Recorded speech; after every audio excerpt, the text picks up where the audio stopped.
Let's talk about an extreme student behavior plan. I'm going to emphasize the book from Jessica Minahan. If one student can hijack your whole classroom, it's not a motivation problem, it's a safety problem. And you don't need more willpower. You need a de-escalation plan. Subscribe for practical classroom systems that protect teacher time and student learning. This is part 2 of safety in my 6S series. By the end of this video, you'll have a simple, repeatable response process for extreme behavior. So you're not improvising in the moment of craziness, and your classroom stays safe for everyone to continue learning. Here's what extreme behavior costs. Instruction stops, stress spikes, and the whole room loses trust. It creates trauma for every student. It also costs you emotionally because you're carrying the weight of keeping everyone safe while trying to teach and help the student with the extreme behavior. Without a shared plan, you're stuck reacting again and again and again until school feels like survival instead of learning. For years, I thought safety in schools meant materials and rules. I teach chemistry, so I thought, goggles and lab stations, and don't touch the glassware when it's hot. But I learned what safety really means when I was doing a follow-up visit at an elementary school. I was observing classrooms and then meeting with PLC teams for quick feedback. A third grade teacher joined our table. She was experienced, capable, the kind of teacher you trust with your kids. She sat down quietly and tears were just rolling down her cheeks. Just moments before, an administrator had removed a student from her classroom because he was overturning desks and throwing his shoes, yelling at the other students.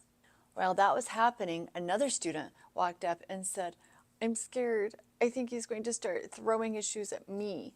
Then the teacher looked at us and said something I will never forget. "This happens every day." That's when it clicked for me.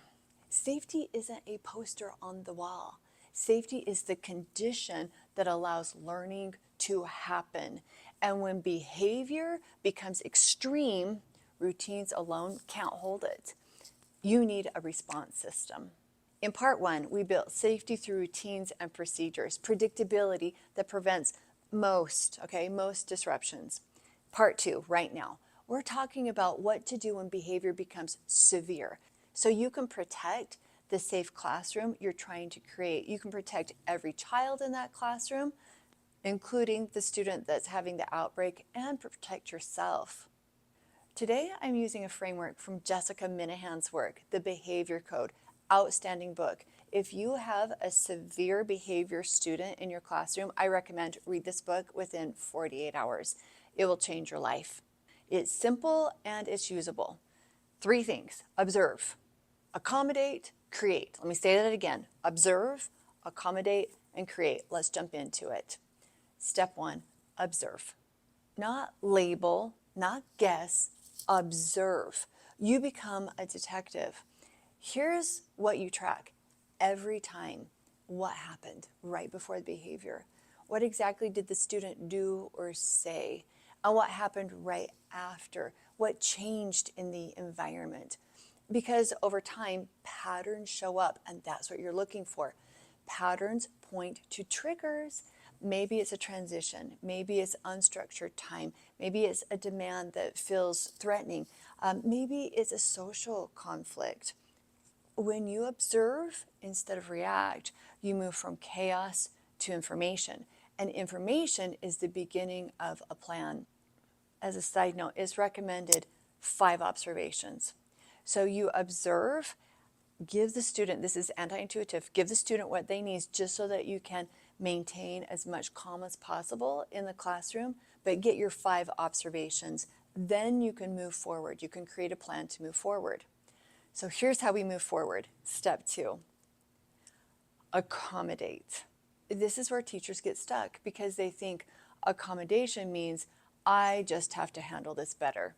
No. Sometimes teachers think, oh, I need a 504 or I need an IEP. No. Accommodation means you build a consistent support plan with a team so you're not improvising alone. So important. You're going to bring in a team to help. This is where you loop in your counselor, administration, specialists, and the family. You decide together the supports that will be consistent across adults, because the accommodation is often consistency. Now, I want to say this clearly. A variety of tools exist to accommodate students, but paramount among them is relationship. With that extreme behavior student, if I can call them that, the foundation where you begin is relationship. The only way children can grow is to trust adults who prioritize their best interest. You have to build that trust. An accepted, loved, cared for, valued child slowly responds with a more malleable heart and an open mindset. So part of the accommodation is spending extra time and care to build a sincere relationship.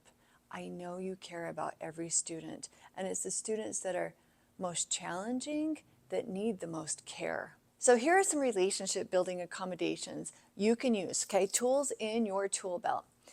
An idea: share lunch together, even briefly. Discover their favorite foods, activities, or characters. Listen to their stories without rushing.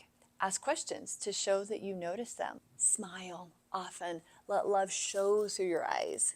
And most importantly, genuinely care in a way that the child can feel. In fact, genuinely enjoy being with that child. If you need to, set a timer. Say, we've got 3 minutes, let's talk. And then just let the love flow out of your heart for that child, the compassion and the care. Let it ooze out of your body that the child can feel it. Alongside relationship, you also need practical accommodations that reduce triggers and prevent the outbursts.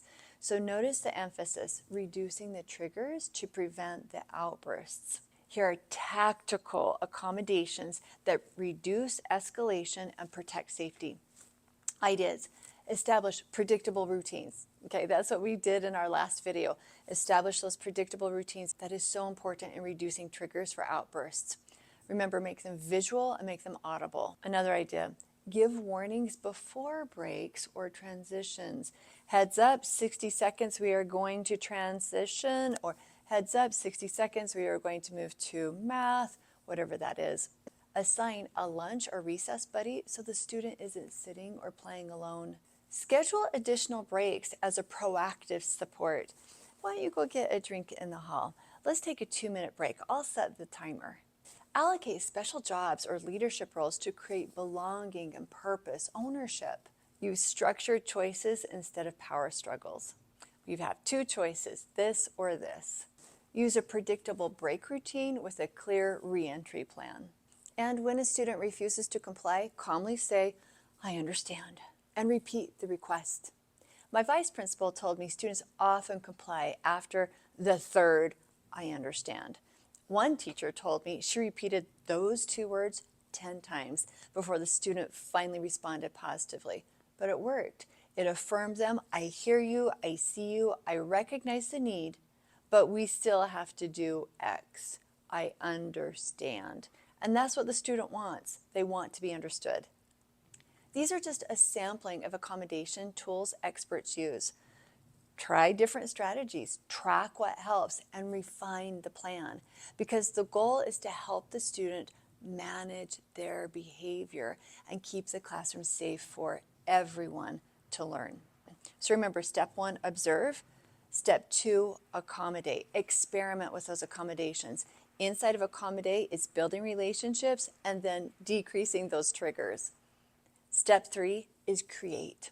Once behavior is more stable, more often, you create replacement skills, because the goal isn't just stop the behavior. The goal is growth. We want our students to leave stronger, better, more equipped than when they walked into our classroom. So you teach the student what to do instead of us saying, no, don't do that. It's do this. Huge.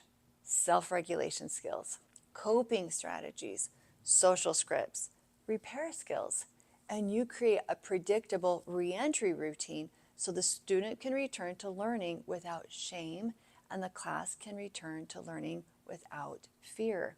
This matters. A plan only works if everyone knows it and everyone practices it. Safety improves when the system is consistent.